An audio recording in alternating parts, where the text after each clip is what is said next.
wabarakatuh. Welcome to all of the honorable people. I start my speech in the name of Allah, and then I thank Allah, and I also thank all of the honorable people. That's why you all are here today. I also thank the government of Bangladesh for giving us chance sleep in their island. First of all, my speech is about the history of Arkan. I am a Rohingya Muslim from Arkan Estate.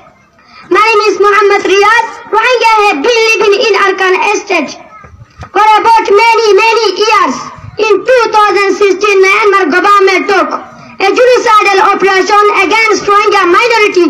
In that operation, most of our villages were abandoned and bordered the land to disappear the map.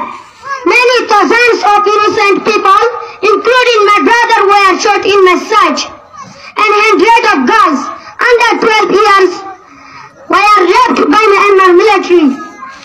Finally, we were driven out to the neighboring country, Bangladesh.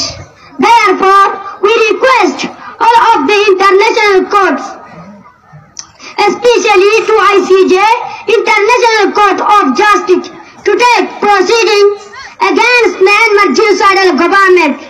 We also have responsibility to take a step in need to get all of our rights back. Thanks for listening my speech. Assalamu alaikum wa rahmatullahi wa barakatuh.